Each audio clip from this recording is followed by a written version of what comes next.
Reports बताते हैं कि एक एवरेज इंडियन फैमिली अपने टोटल फैमिली वेल्थ का 5 to 15% खर्च करता है एक शादी में, जबकि रिसेंटली जो अनंत अंबानी और राधिका मर्चेंट की शादी हुई उसमें अंबानीज ने अपने टोटल वेल्थ का सिर्फ और सिर्फ 0.5% ही खर्च किए, मगर ये 0.5% बनता है 5,000 करोड़।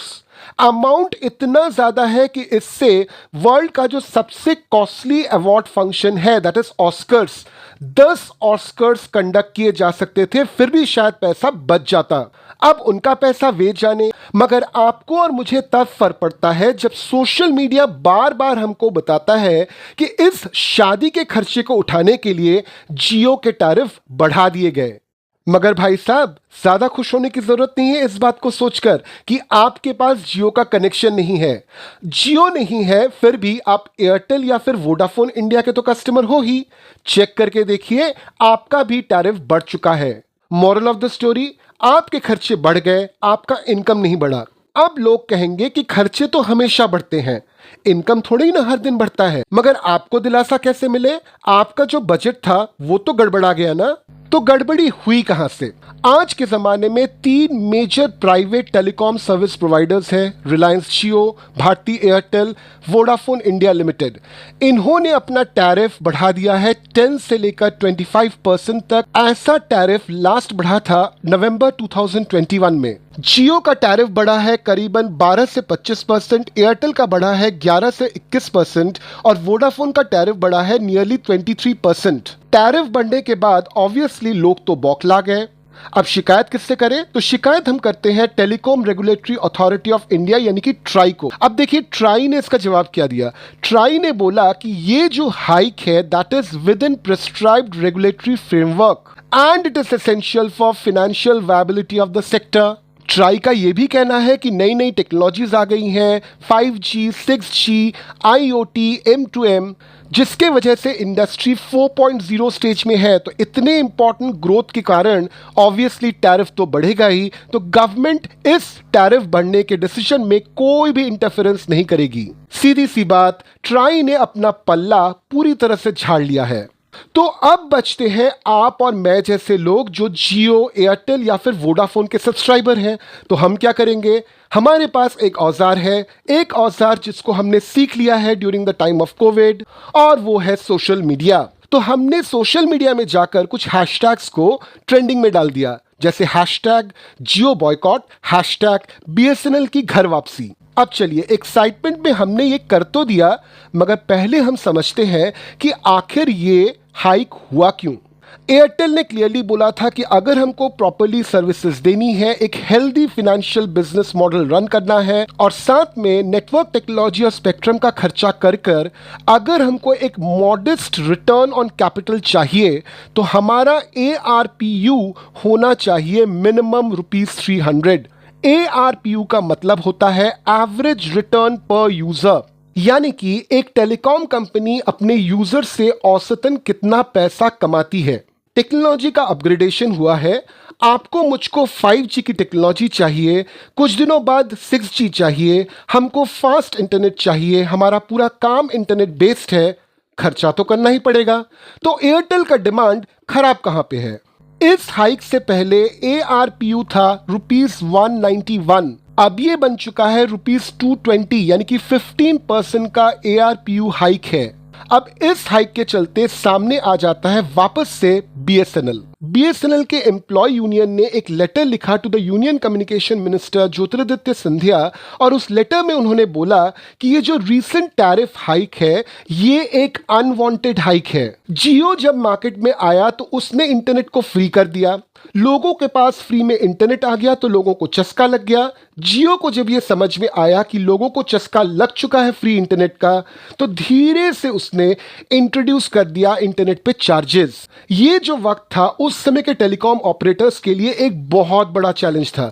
ऑब्वियसली जियो को नुकसान तो हुआ था जब उसने फ्री इंटरनेट सर्विस प्रोवाइड की थी, मगर जियो बिलोंग करती है अंबानीज को, तो अंबानीज ने अपने बाकी बिजनेसेस से इस लॉस को रिकवर कर दिया, जो ऑप्शन एयरटेल, वोडाफोन या उस तरह के तमाम कंपनीज जो उस समय ऑपरेट कर रही थी उनके पास नहीं थी। तो इससे हुआ क्या कि जियो ने अपने एग्जिस्टिंग कस्टमर्स के साथ एक huge number of customers BSNL, Airtel और वोडाफोन जैसी कंपनियों से अपनी तरफ कर लिया। इससे दबाव में आ गए एयरटेल और वोडाफोन, तो उन्होंने भी अपना टैरिफ कम कर दिया। उस समय एक मेजर प्लेयर था बीएसएनएल। बीएसएनएल गवर्नमेंट की ओन कंपनी है, तो ऑब्वियसली बीएसएनएल उस समय सबसे कम कीमतों पे मोबाइल नेटवर्क प्रोवाइड करती थी। तो जियो, एयरटेल, वोडाफोन ऐसी तमाम प्राइवेट कंपनियों को एक डर लगा रहता था कि लोग कहीं हाई टैरिफ के चक्कर में बीएसएनएल की तरफ शिफ्ट ना हो जाए। अब इंडिया में एक मेजर प्रॉब्लम है किसी भी पीएसयू को लेकर, यानी कि पब्लिक सेक्टर यूनिट को लेकर, और यही प्रॉब्लम एक स्लो पॉइजन की तरह काम करती है। तो बीएसएनएल के केस में भी स्लो पॉइजन थे। पहला स्लो पॉइजन था स्लो डिसीजन मेकिंग। दुनिया दौड़ रही थी एडवांसमेंट की तरफ और बीएसएनएल धीरे धीरे अपने पांव रख रहा था, तो लोगों ने धीरे धीरे चलने वाले बीएसएनएल को छोड़कर जो तेजी से बढ़ रहे थे उनका दामन पकड़ लिया। उस पे भी सबसे बड़ा स्लो पॉइजन ये था कि बीएसएनएल का जो टोटल इनकम था, उस इनकम का 55 से लेकर 60% तो सिर्फ उसके एम्प्लॉयज के पीछे, उसके एम्प्लॉयज के सैलरी और देखरेख के पीछे खर्च हो जाता था। साथ में हम इंडियंस अच्छी तरह से जानते हैं कि गवर्नमेंट कंपनीज काम कैसे करती हैं। तो इन्हीं कारणों की वजह से धीरे धीरे बीएसएनएल का कस्टमर बेस घटता गया और वे चुपचाप देखते रहे। मगर ऐसा नहीं है कि बीएसएनएल की हालत को चंगा करने के लिए कोई भी कदम नहीं उठाए गए। पिछले 3 सालों की बात करते हैं। गवर्नमेंट ने बहुत सारे प्रोएक्टिव स्टेप्स लिए हैं to rescue the debt ridden PSU. जितने भी एक्स्ट्रा एम्प्लॉयज थे उनको वीआरएस दे दी गई। एमटीएनएल जो ऑपरेट करती थी मुंबई और दिल्ली में, उसको बीएसएनएल के साथ मर्ज किया गया। जुलाई 22 में सेंटर की तरफ से एक रिवाइवल पैकेज दिया गया बीएसएनएल को ऑफ रुपीज 1.64 लाख करोड़, और उसके बाद 7 जून 2023 को और एक पैकेज मिला बीएसएनएल को ऑफ 89,000 करोड़। इसके साथ बाकी गवर्नमेंट फैसिलिटीज तो थी ही। 15 अगस्त 2023 को उस समय के मिनिस्टर ऑफ कम्युनिकेशंस अश्विनी वैष्णव जी ने अनाउंस किया बीएसएनएल का 4G and 5G network under the आत्मनिर्भर भारत स्कीम। मगर इतना सब होने के बावजूद रियलिटी आज के तारीख में कुछ और ही है।